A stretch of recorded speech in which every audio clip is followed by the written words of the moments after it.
Shalom, shalom. This video is, Lord willing, is short, small, straight to the point, dealing with Deuteronomy 23:7 again. A Christian, did a video on saying Hebrew Israelites don't want Christians to share this verse with them. So Lord willing, this is edifying. We have some AI overview points that we want to get into in certain words. First and foremost, I'm going to give all praises to Yahweh, Ba'ashem, Yahushai, Ba'ashem Rakakwadash. Double honors to the elder apostles and the elders of Great Millstone, and a mighty shalom to the hopeful elect in the same spirit and the sound doctrine. Lord willing that they continue to endure and be sincere. Shalom to the Akwaf, the sister of this faith and this truth. Lord willing, you continue to pursue your lot, which is being a loving and silent virtuous wife. And Lord willing, Yahweh Shema Shai has mercy on the other brothers and sisters that's not in the faith. So let's play this video. What's up, y'all? I wanted to share this quick verse with you because a lot of Hebrew Israelites, not all, but some camps, they will teach their perspective and their opinion on what it looks like when it comes to God versus the Edomites, and how the Israelites are supposed to hate the Edomites and every Edomite is going to go to hell, things of that nature, what they teach. But you'll be surprised on not what the Hebrew Israelites teach or their perspective, but what the scriptures say. Check this verse out. In Deuteronomy 23, verse 7, it says, "You shall not hate or abhor an Edomite, for he is your brother. You shall not hate, abhor," that's what that means, "an Egyptian, because you were an alien in his land. The children of the third generation born to them may enter the assembly of the Lord." Don't believe what these Hebrew Israelites is teaching. What's up, y'all? So now let's get into it.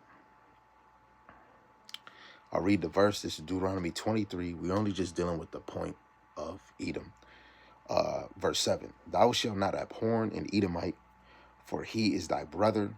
Thou shalt not abhor an Egyptian, because thou was a stranger in his land. Now, let's look at this word in Hebrew for abhor, which is not really going into the word hate, right? The biblical usage for it is be abominable, do abominably, right, unto the so-called Edomites, be detested in the ritual sense, or in ethnical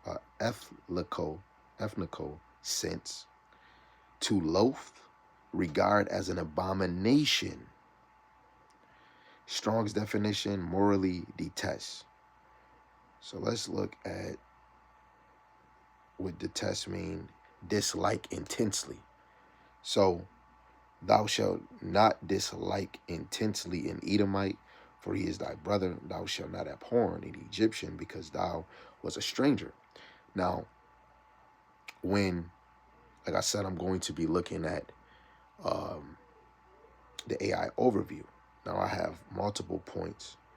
So let me get to the first point.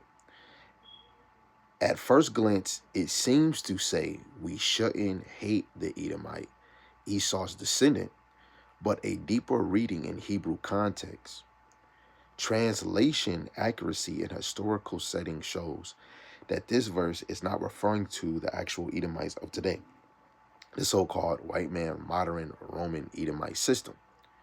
The Hebrew word behind Edomite in the Masoretic Hebrew text, the word translated Edomite is Adamai, right? Lord willing, I'm pronouncing it right, which looks very similar to Salaki. I want to get it so they pronounce it correctly.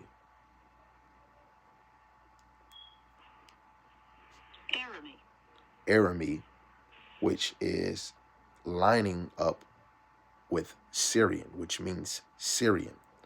Scholars acknowledge that some ancient manuscripts in the Samaritan Septuagint read Syrian instead of Edomite. So many early translators may have confused Aramaic with Adamai or Edomite due to how close they look in Hebrew script. Evidence of the textual issue. The Septuagint uses Syrian, which is the Greek Old Testament, not Edomite. The Targum's ancient Aramaic translation also supports Syrian. Therefore, it's more correctly read, "Thou shalt not abhor a Syrian, for he is thy brother." Why? Because Jacob's forefather, Laban, was a Syrian. And we can read Deuteronomy 26:5.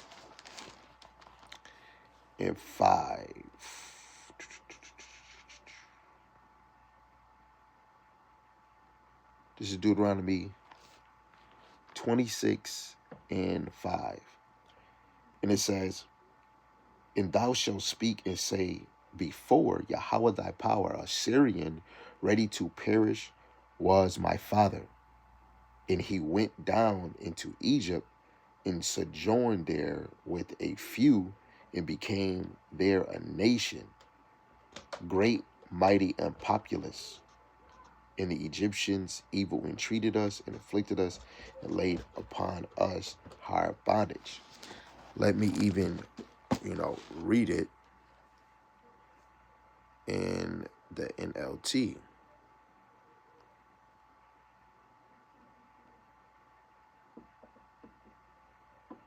Deuteronomy 26:5 in NLT.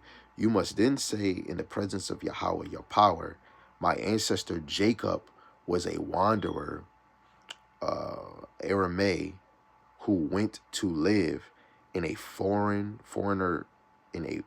live as a foreigner in Egypt. His family arrived few in number, but in Egypt they became a large, mighty nation." Right? Let's go back, because there's another point we want to get in Deuteronomy 23. But let me get back to this AI overview. So, it says, so this verse, Deuteronomy 26:5, is teaching not to hate your own relatives, since Israel's ancestry traces through the Assyrians by Rebekah in Laban's family line, not Edom. If it was Edomite, how could it make sense? Even if the word Edomite were accepted, the brother context would refer to Jacob and Esau being blood brothers. Let's read Genesis, the 25th chapter.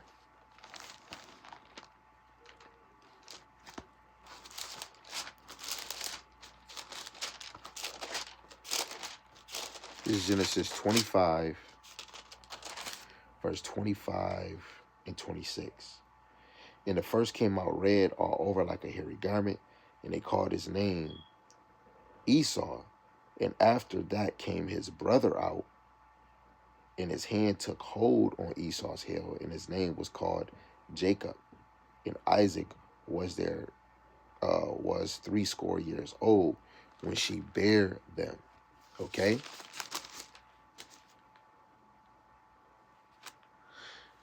So, however, later prophecy and judgment shows that the brotherly covenant was broken by Edom's hatred towards Israel. Let's get Ezekiel, the 35th chapter.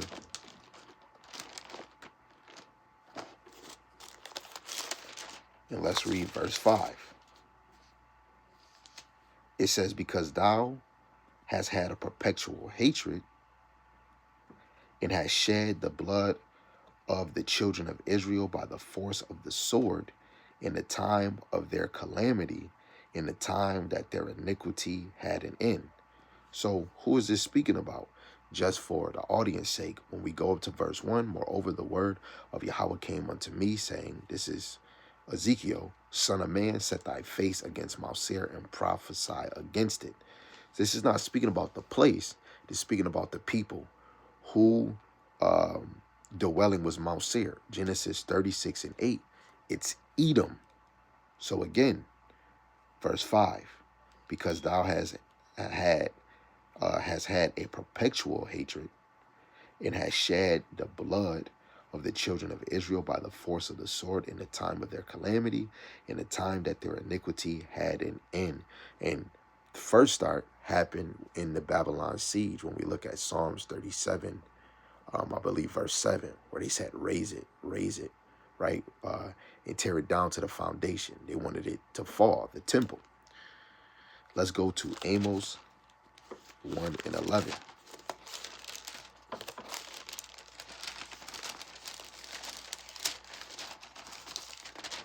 This Amos 1:11.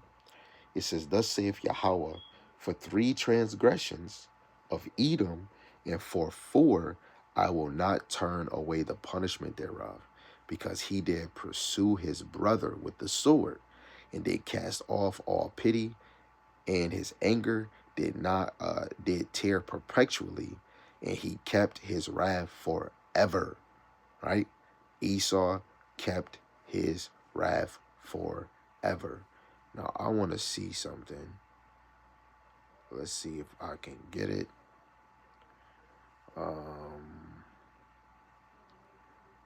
Let me see. Do we want this?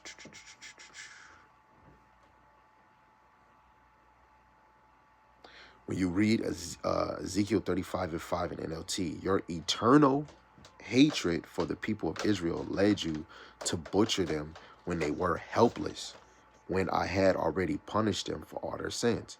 Let's even read Amos 1:11 in the NLT. Salaki, NLT.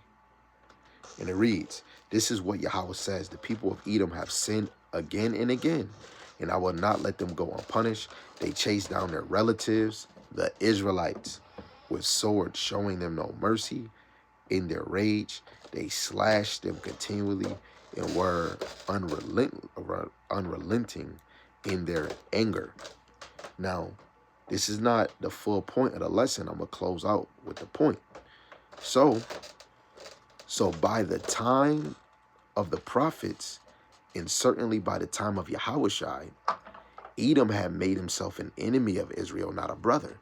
Because in the Greek captivity, he ruled over Israel, right? Starting with Alexander the Great, and then that little horn, right, in Daniel the 8th chapter, which Antiochus Epiphanes was an Idumean. He was an Edomite. The Greek Empire was ruled by Edomites.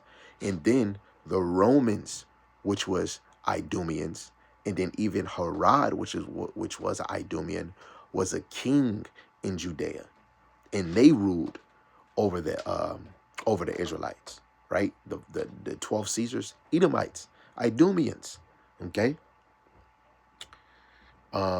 So Edom had made himself an enemy of Israel, not a brother. So thus, Deuteronomy 23:7 cannot be used to say we should love modern Edom, because later scriptures overrules that due to Esau's rebellion and violence. Now, this is the kicker. Now, when you go to Deuteronomy chapter 23 and verse 7, I'm going to read it in NLT what it says. Do not detest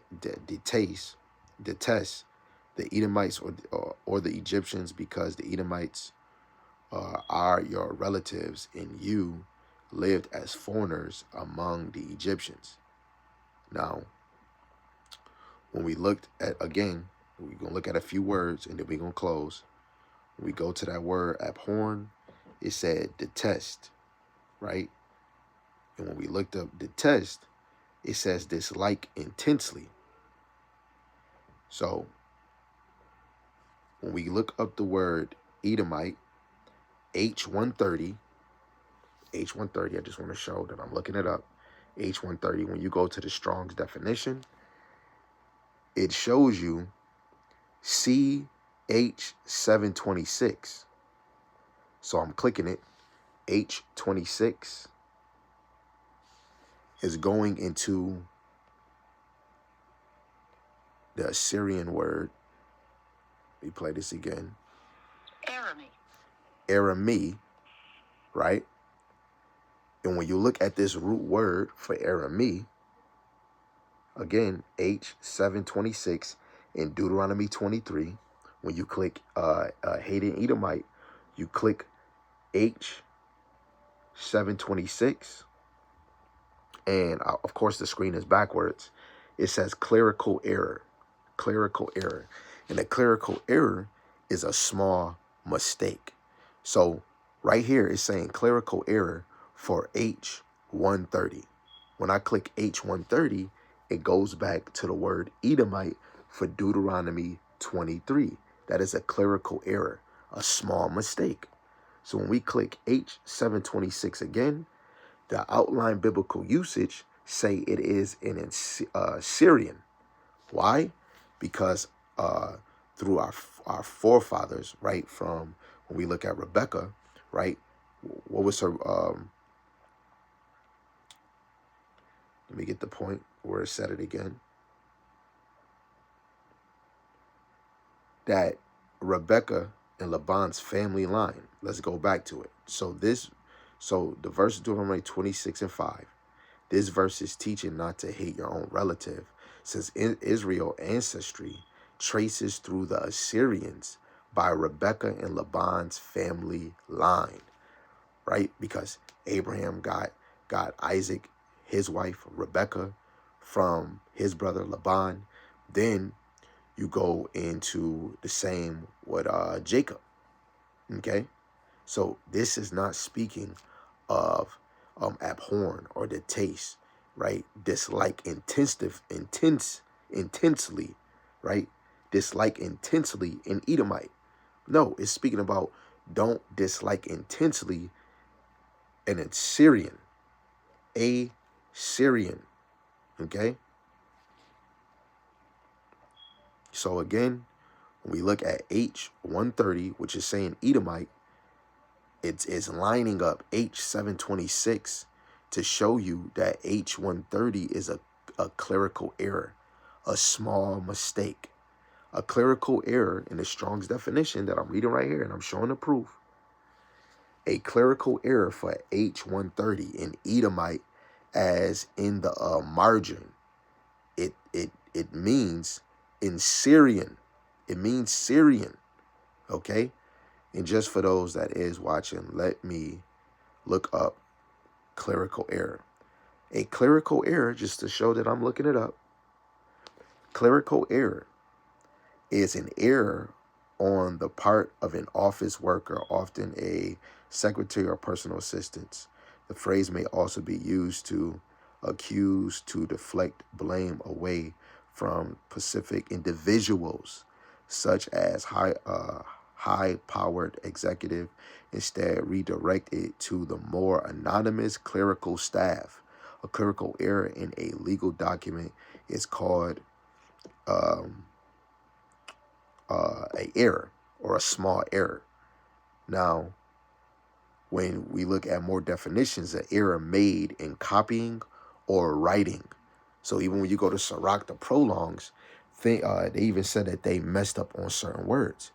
When you're translating from English to Greek, or English to Hebrew, and through all these other languages, right?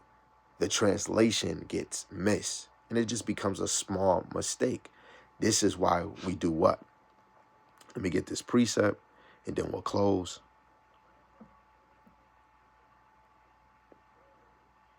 And I believe I got a lesson on this on my actual channel. So this 2 Peter chapter 2, verse 15. Study to show thyself approved unto the Most High, a workman that needeth not to be ashamed, rightly dividing the word of truth. Okay, so we study to prove ourselves. So he said, Hebrews don't want you to go to these verses. We just went to that verse. I wanted to share this quick verse with you because a lot of Hebrew Israelites, not all, but some camps, they will teach their perspective and their opinion on what it looks like when it comes to God versus the Edomites, and how the Israelites are supposed to hate the Edomites and every Edomite is going to go to hell, things of that nature, what they teach. But you'll be surprised on not what the Hebrew Israelites teach or their perspective, but what the scriptures say. Check this verse out. In Deuteronomy 23, verse 7, it says, "You shall not hate or abhor an Edomite, for he is your brother. You shall." So shalom, shalom, giving all praises, glory, and honor to Yahweh, Ba'ashem, Yahushai, Ba'ashem, Rakakwadash. Double honors to the elder apostles and the elders of great millstone who rule well, teach well through the spirit. Mighty shalom to the hopeful elect in the same spirit and in sound doctrine. Lord willing that they continue to endure, be sincere. Shalom to the Aqua, believers of his faith and his truth. Lord willing you continue to pursue your lot. And shalom, shalom, above all.